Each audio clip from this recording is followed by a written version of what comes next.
میرے کریم آقا جناب محمد رسول اللہ صلی اللہ تعالیٰ علیہ وسلم نے فرمایا کہ اللہ تبارک و تعالیٰ نے میری امت پہ یہ کرم فرمایا ہے اور میری امت کے لیے یہ خاص اللہ نے کرم فرمایا کہ اللہ تبارک و تعالیٰ نے میرے امت کے گناہوں کے عذاب کو دنیا میں ان کے لیے روک دیا، دنیا میں ان کے عذاب کو روک دیا، آخرت میں ان کو ان کا عذاب ملتا۔ آپ ذرا دیکھو، نمازیں ہم چھوڑیں عذاب نہیں آتے۔ پہلی امت چوری کر دے، دروازوں پہ لکھ دیا جاتا تھا چور ہے۔ کسی کو قتل کر دے، زنا کر لے تو امت کے ماتھے پہ، لوگوں کے ماتھوں پہ لکھ دیا جاتا تھا کہ یہ چور ہے، قاتل ہے، گنہگار ہے، یعنی چھپایا بھی نہیں جاتا تھا۔ عذاب تو عذاب، اس کے گناہ کو بھی اللہ چھپاتا نہیں تھا، لیکن اللہ کے رسول کے صلی اللہ تعالیٰ علیہ وسلم کے صدقے طفیل میں اللہ نے ہم پہ یہ کرم فرمایا کہ اللہ نے ہمارے عذاب کو مؤخر کر دیا اور ہمارے گناہوں کی پردہ پوشی بھی فرمائی، اور ساتھ ہی ساتھ اللہ نے یہ بھی فرمایا کہ جو دنیا میں کسی بندے کی پردہ پوشی فرمائے گا، آخرت میں اس کی فرماؤں گا۔ یہ بات صحیح ہوگی؟ اب ذرا دیکھیے، چاہے وہ نبی ہو، چاہے وہ امتی ہو، حضور کے تشریف لانے سے پہلے جتنے بھی لوگ تھے، چاہے نبی ہو چاہے ان کی امتی ہو، غلطی کرتے، گناہ کرتے تو اللہ فوراً عذاب نازل فرما دیتا۔ آپ روزانہ مسجد میں آیت کریمہ پڑھتے ہیں تو یہ آیت کریمہ جو پڑھتے ہیں آپ، تو کس وجہ سے؟ برکت کے لیے، مصیبتوں کو دور کرنے کے لیے لوگ الگ الگ نیتوں سے پڑھتے ہیں۔ اور یہ ملا کیسے؟ یہ آیت کریمہ، اور یہ آیت کریمہ لوگ معمولی سمجھتے ہیں، جبکہ یہ اسم اعظم ہے، ہر دعا کے لیے خاص ہے۔ اللہ کے محبوب فرماتے ہیں کہ ایک ایسی دعا ہے یہ جو اللہ سبحان اللہ کی تسبیح بھی ہے، جو اللہ کی تسبیح بھی ہے اور اللہ کی بارگاہ میں استغفار بھی ہے، دونوں کام کرتی ہے، اور کوئی معمولی چیز نہیں۔ ملی بھی کیسے؟ حضرت یونس علیہ السلام کے وسیلے سے۔ مچھلی کے پیٹ میں تھا، آپ جانتے ہیں، لا الہ الا انت سبحانک انی کنت من الظالمین، انہوں نے پڑھا تو اللہ نے انہیں مچھلی کے پیٹ سے رہائی دی۔ اتنا تو آپ کو معلوم ہے، لیکن کیا آپ کو معلوم مچھلی کے پیٹ میں گئے کیسے تھے؟ معلوم؟ اب ذرا غور سے سننے باتوں کو، اس لیے کہ اس میں سے ایک مقصد میں آپ کو بتانا چاہتا ہوں آپ کے رب کے بارے میں۔ ہر نبی کے لیے کوئی نہ کوئی قوم، کوئی نہ کوئی شہر خاص کر اللہ نے فرمایا کہ فلاں نبی فلاں شہر میں مبعوث ہوگا، فلاں قوم کے اوپر مبعوث ہوگا۔ تو یونس علیہ السلام بھی ایک قوم کے اوپر مبعوث کیے گئے تھے، اور جب ان قوم والوں نے، ان لوگوں نے یونس علیہ السلام کی دعوت کو قبول نہیں کی اور انہوں نے یونس علیہ السلام کا انکار کر دیا، تو آپ کو معلوم ہے نا کہ جب کوئی بندہ شریر حرکتیں کرتا رب کی بارگاہ میں، تو یہ تو ہمارے لیے اللہ نے خاص فرما دیا کہ عذاب کو روک دیا، لیکن پہلی امت کے لیے فوراً عذاب نازل ہو جاتا تھا۔ کتنی امتیں گئی ہیں۔ تو یونس علیہ السلام کی قوم نے جب انکار کیا اللہ کا، اللہ کے پیغمبر کا، تو اللہ نے فرمایا یونس سے کہ اب انہیں میرے وعید سنا دو، اب میرے عذاب کا فرمان انہیں سنا دو۔ تو یونس علیہ السلام نے اپنی قوم سے بتایا کہ 3 دن بعد تم پہ عذاب آنے والا ہے، ابھی بھی تمہارے پاس موقع ہے، 3 دن بعد اللہ کی جانب سے تم پہ عذاب آنے والا ہے۔ اب یہ کہہ کے یونس علیہ السلام نے یہ سوچا کہ 3 دن بعد تو عذاب آنے والا ہے، تو میں رک کے کیا کروں گا؟ تو یونس علیہ السلام وہاں سے روانہ ہو گئے اپنی قوم کو چھوڑ کے، کہ اب یہاں تو عذاب آنے والا ہے تو پہلے ہی چلے چلو۔ جبکہ آپ کو معلوم ہونا چاہیے کہ کوئی بھی نبی اپنی قوم کو اس وقت تک نہیں چھوڑ سکتا جب تک کہ ان نبی کو اللہ تبارک و تعالی حکم نہ دے۔ ذرا دیکھو نا، اللہ کے نبی کی بارگاہ میں تمام صحابہ کرام نے فرمایا اللہ کے رسول آپ ہجرت کیوں نہیں فرماتے، آپ چھوڑ کیوں نہیں تھے مکے کو، مکے والے آپ کو پریشان کرتے ہیں، تنگ کرتے، چھوڑ دے مکے کو۔ آپ صحابہ کرام کو اللہ کے رسول نے اجازت دی کہ تم ہجرت کرو، لیکن اللہ کے رسول نے ہجرت نہیں کی جب تک کہ اللہ نے نہیں فرمایا۔ جب اللہ کا حکم ہوا تو پھر اللہ کے رسول نے ہجرت کی۔ تو ہر نبی کے لیے یہ ضروری ہے کہ وہ اللہ کے حکم کے اوپر عمل کرے۔ تو یونس علیہ السلام نے یہ سوچا میں عذاب آنے والا ہے تو میں پہلے ہی چلا جاتا ہوں، اللہ کے حکم کا انتظار نہیں کیا۔ اب جب وہ کشتی کے اوپر سوار ہوئے اور جب کشتی چل پڑی اور جب بیچ سمندر میں جب پہنچے تو آندھی طوفان شروع ہو گئی۔ اور اس زمانے میں لوگوں کا یہ ماننا تھا کہ کشتی میں، سمندر میں طوفان آندھی اس وقت آتا ہے، اس وقت سمندر میں یہ موجیں پیدا ہوتی ہے جب کوئی غلام اپنے آقا سے بھاگ کے آیا ہو، جب کوئی غلام اپنے آقا کے پاس سے بھاگ کے آیا ہو۔ اب ذرا دیکھو نا، اللہ سمجھا بھی رہا تو کس انداز میں کہ جب کوئی بندہ، کوئی غلام اپنے آقا سے، مالک سے بھاگ کے آیا ہو تو ان لوگوں کا یہ سوچنا تھا کہ ہمیشہ اس وقت کشتی پہ سمندروں کا عذاب آتا ہے، طوفان آتا ہے کہ جب کوئی غلام اپنے آقا سے بھاگا ہو۔ تو ان لوگوں نے کیا کیا؟ رواج کے مطابق کہا کہ بھائی اب سمندر کو ایک آدمی کو ڈالنا پڑے گا، جو بھاگ کے آیا ہو اس کو سمندر میں، اس گنہگار کو ڈالنا پڑے گا، تبھی سمندر کیا ہوگا، یہ شانت ہوگا۔ یہ رواج تھا ان کا۔ اب کوئی بھی بندہ اپنا گناہ تو بتاتا نہیں تھا نا، تو اس لیے وہ لوگ کیا کرتے تھے، قرآن اندازی کرتے تھے کہ بھائی جس کا بھی نام آئے گا اس کو سمندر میں ہم پھینک دیں گے، وہی اپنے آقا سے بھاگ کے آیا ہے۔ تو لوگوں نے قرآن اندازی کی۔ جب قرآن اندازی کی تو نام کس کا نکلا؟ یونس علیہ السلام کا۔ تو لوگوں نے کہا نہیں نہیں، یونس علیہ السلام نہیں، اس لیے کہ بندہ بہت نیک ہے۔ دیکھا بندہ بہت نیک ہے، انہیں نہ ڈالو۔ کہا پھر سے قرآن اندازی کرو، پھر سے کیا گیا، پھر یونس علیہ السلام کا نام نکلا۔ پھر لوگوں نے کہا کہ نہیں یونس نہیں، پھر سے کرو۔ جب تیسری مرتبہ لوگوں نے کیا تو پھر تیسری مرتبہ بھی یونس علیہ السلام کا نام نکلا۔ تو لوگوں نے کہا نہیں یونس تو نہیں، بھلے ہم میں سے کسی کو ڈال دو لیکن یونس کو نہیں، اس لیے کہ اتنا نیک بندہ۔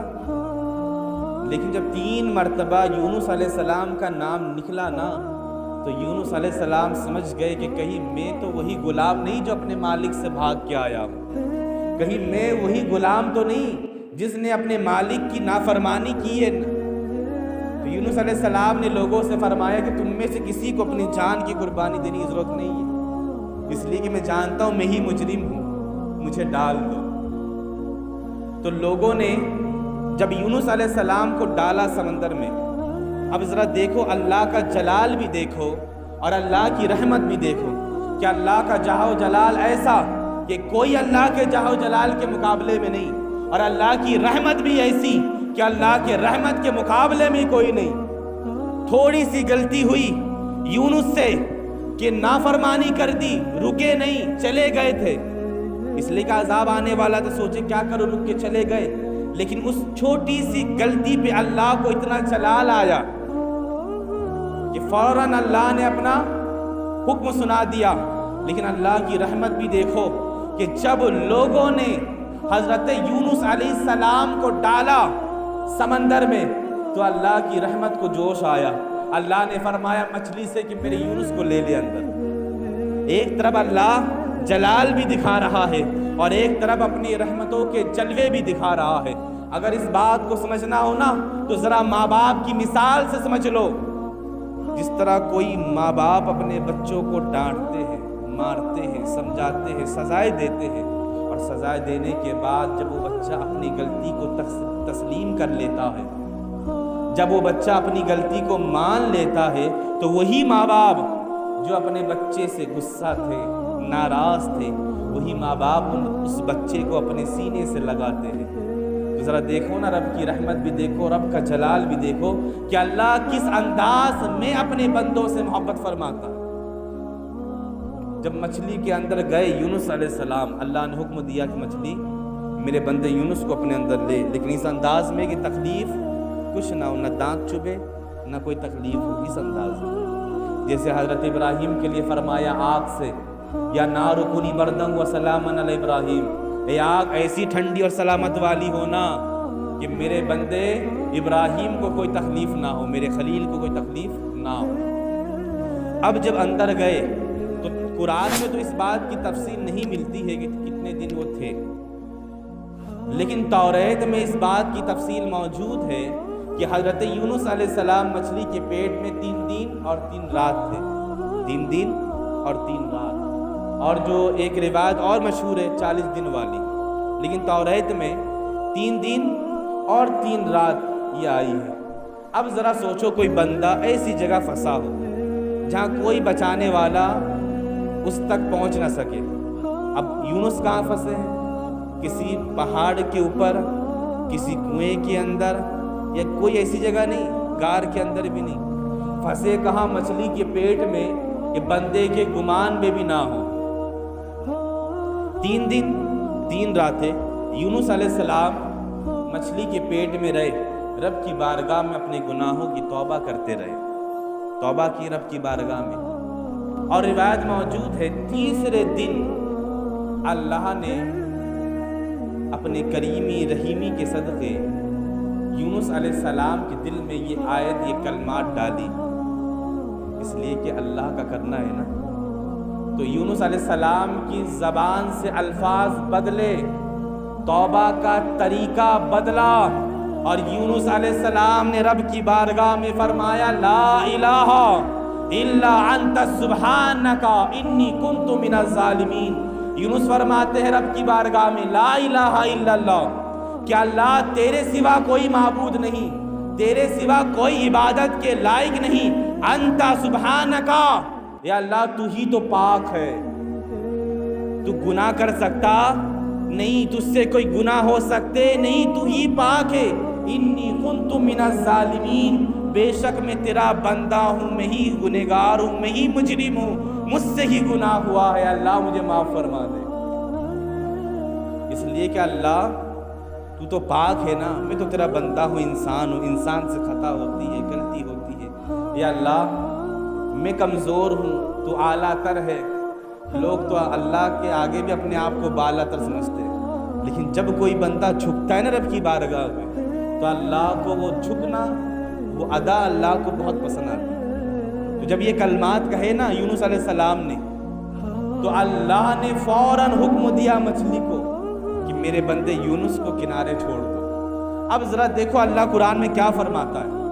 اللہ تبارک و تعالیٰ ارشاد فرماتے قرآن پاک میں کہ اگر میرا بندہ یونس مچھلی کے پیٹ میں مجھے ان کلمات کے ساتھ اگر یاد نہ کرتا، مجھے ان آیتوں کے ساتھ اگر یاد نہ کرتا، تو اللہ فرماتا ہے کہ پھر یونس کو مچھلی کے پیٹ سے اسی دن نکالا جاتا کہ جب لوگ قبروں سے نکلتے، کہ جب لوگ قبروں سے نکلتے، یعنی یونس علیہ السلام کی قبر مچھلی کی پیٹ بن جاتی۔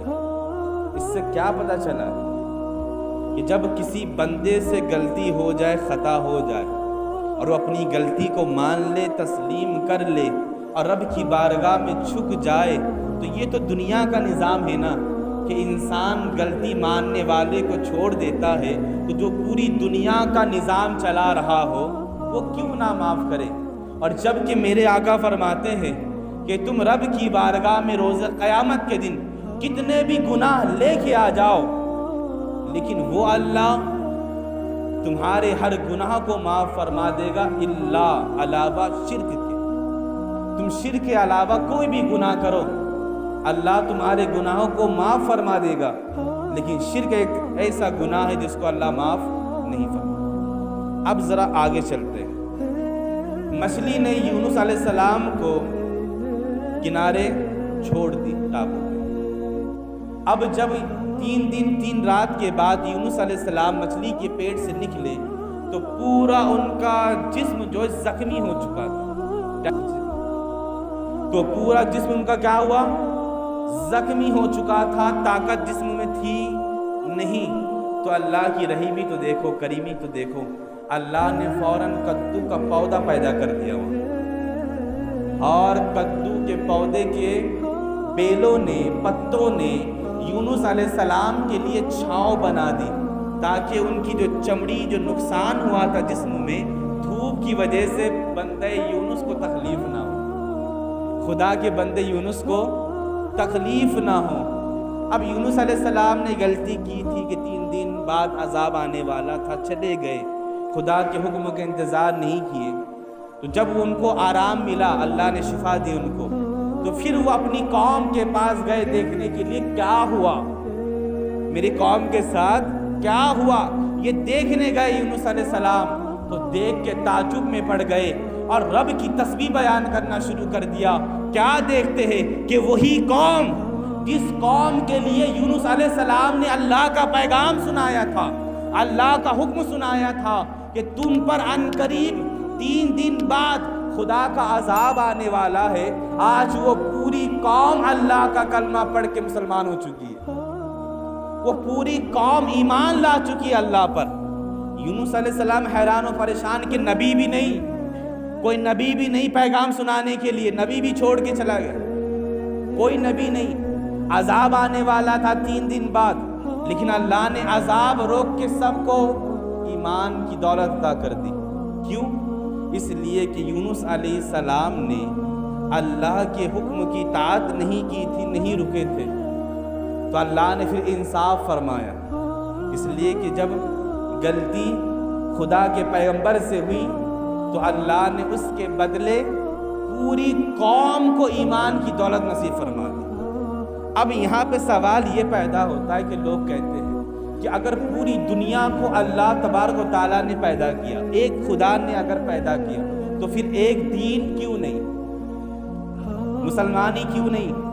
ہندو بھی ہے، عیسائی بھی ہے، یہودی بھی ہے، یہ بھی ہے، وہ بھی، اتنے سارے مذہب کیوں؟ جب ایک خدا ہے، ایک ہی پیدا کرنے والا ہے، تو اتنا کیوں؟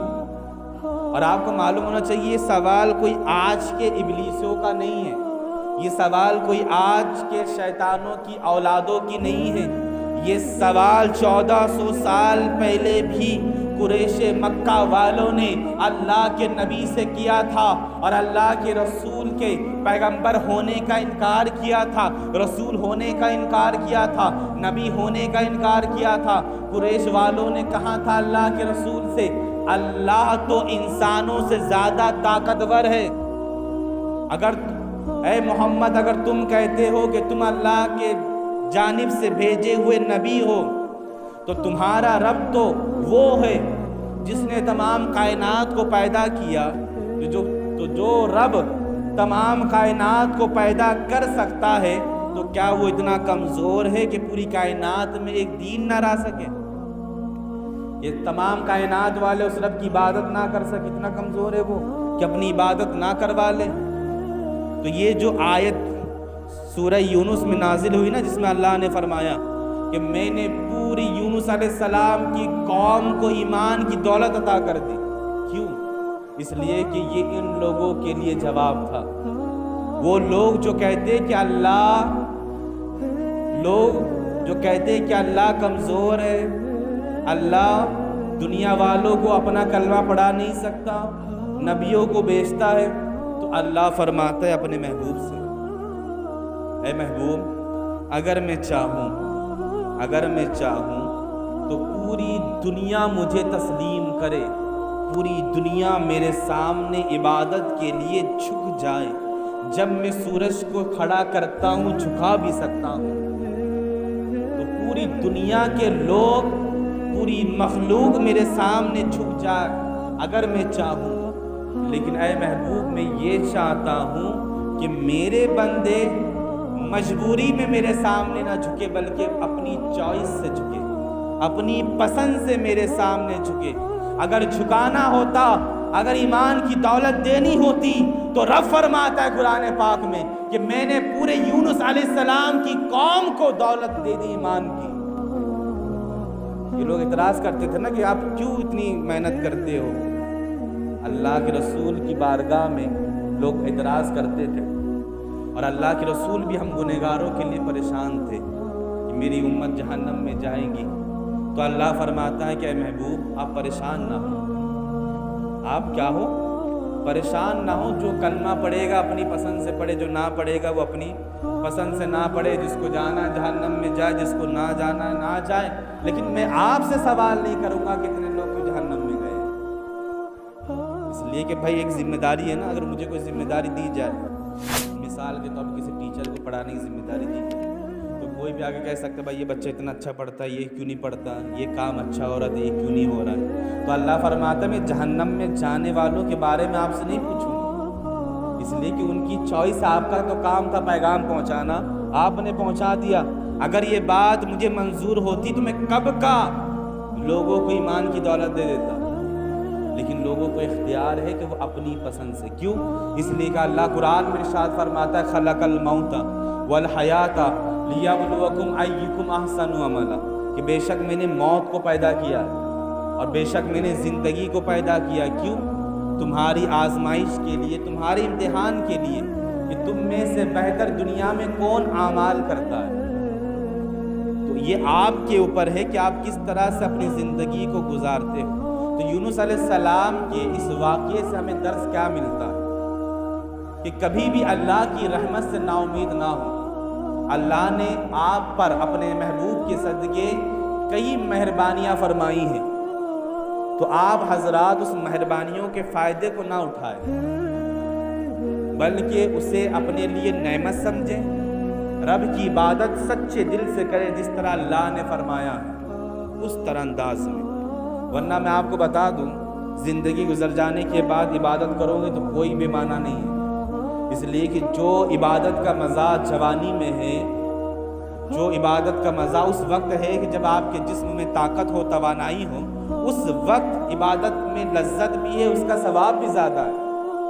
پتہ چلا آپ کی بوڑھی ہڈیاں کمزور ہو چکی ہے، جسم میں طاقت نہیں، اب آپ سوچ رہے ہو کہ دنیا سے جانا ہے، پتہ نہیں کب موت دروازے پہ دستک دے، اس سے پہلے رب کی بارگاہ میں توبہ کرو، یہ کرو۔ توبہ تو قبول ہے، لیکن وہ مزہ عبادت والی، وہ لذت عبادت والی پھر اس میں نہیں ہے جس کے بارے میں میرے آقا نے فرمایا۔ میرے آقا فرماتے ہیں کہ مجھے سب سے زیادہ محبت ہے تو اپنی امت کے جوانوں سے، اور میرے آقا فرماتے ہیں کہ اللہ کو اگر سب سے زیادہ کسی کی عبادت پسند ہے، اور اللہ اگر سب سے زیادہ کسی بندے کو اپنے سے محبوب کرتا ہے تو میری امت کے جوانوں کو کرتا ہے۔ تو جوان اپنی جوانی کے ہوش کو نہیں کھوتے، بلکہ اپنی جوانی میں اپنی محبت کو حقیقی رب کی طرف جوڑتے ہیں، تو ان سے اللہ بے پناہ محبت کرتا ہے، ان کی عبادت بھی رب کی بارگاہ میں قبول ہے۔ تو لہٰذا ان باتوں کو یاد رکھ، کوئی بھی غلطی ہو اس کو تسلیم کرو، گناہ ہو رب کی بارگاہ میں جھکو، توبہ کرو، اس لیے کہ پتہ نہیں زندگی، بھروسہ نہیں کب آپ کی زندگی سانس رک جائے۔ دوسری بات یہ کہ کبھی بھی عبادت سے پیچھے نہ ہٹو، جب بھی موقع ملے عبادت کرو۔ اور یہ تو اللہ کے محبوب کا شکر ہے ہم پہ کہ اللہ کے محبوب کے صدقے اللہ تبارک و تعالیٰ نے پوری روئے زمین کو ہمارے لیے مسجد بنا دی۔ ہم جہاں چاہے نماز کا وقت مل جائے ہم عبادت کریں۔ پہلے لوگوں کے لیے تو یہ سویدھا بھی نہیں تھی، یہ فیسلٹی بھی نہیں تھی، ہمارے لیے تو اتنی آسانی بھی ہے، اور ہمارے لیے یہ بھی آسانی ہے کہ ہم چھوٹے چھوٹے چیزوں سے بھی ثواب حاصل کر لیتے ہیں۔ تو اپنے آپ کو سمجھیں، اپنی حقیقت کو جانیں کہ آپ کوئی عام نہیں، اشرف المخلوقات ہے، اور اشرف المخلوقات کے ساتھ تمام امتوں میں سب سے افضل بھی ہے۔ تو اپنی حقیقت جانیں کہ دوسری امت کے ساتھ اپنے آپ کو رسوا اور شرمندہ نہ کریں، اور اس بات کو بھی یاد رکھیے کہ آپ لوگ جو بھی نیک اعمال کریں، جو بھی نیک کام کرے ثواب والا، اس ثواب کی چیزوں میں اپنے بوڑھے ماں باپ یا اپنے مرحومین ماں باپ کو بھی یاد رکھیں، اس لیے کہ آپ جس رب کی بارگاہ میں ثواب کی نیت سے کوئی بھی کام کرتے ہیں، اس رب کی بارگاہ میں ثواب دینے میں کوئی کمی نہیں ہے، وہ کوئی کسی چیز کا ثواب آپ کو گن کے دیتا نہیں ہے، میرا آقا فرماتے کہ آپ دعا کو جتنا وسیع فرماؤں گے، جتنا آپ دعا کو پھیلاؤں گے، اللہ سب کو اتنا برابر ثواب دے گا، سب کو، اس لیے کہ اس کی بارگاہ میں کمی نہیں ہے، وہ تو پوری دنیا چلاتا ہے۔ تو ہمیشہ اپنے ان ماں باپ کو یاد کرو جنہوں نے آپ کے لیے اپنی قربانیوں کو پیش کی ہے۔ اگر بوڑھے ہیں تو خدمت کرو، اگر دنیا فانی سے کوچ کر چکے ہیں تو ان کے لیے ایصال ثواب کرو، ان کی قبروں میں جایا کرو، اس لیے کل جمعہ کا دن بھی ہے، ہو سکے تو ان کی قبروں میں جایا کرو، اس لیے کہ وہ ماں باپ ہے جو تمہاری ایک جھلک کے لیے تڑپتے ہیں، ہے نا؟ تو اللہ کی بارگاہ میں دعا ہے کہ اللہ تبارک تعالیٰ ہم سب کے مرحومین کے، بالخصوص ہم سب کے والدین کی مغفرت عطا فرمائے، اور جن کے والدین باحیات زندہ ہیں ان سب کو عمر خضری عطا فرمائے، ان کے علم میں، عمل میں، عمر میں، کاروبار میں، صحت میں بے پناہ برکتوں کا نزول عطا فرمائے، اور ہم سب کے مرحومین کو جنت الفردوس میں اعلیٰ سے اعلیٰ مقام عطا فرمائے، اور ان سب کو حضور پاک صاحب الاولاق صلی اللہ تعالیٰ علیہ وسلم کی شفاعت عطا فرمائے، انہیں بھی عطا فرمائے، ان کے صدقے ہم گنہگاروں کو بھی عطا فرمائے۔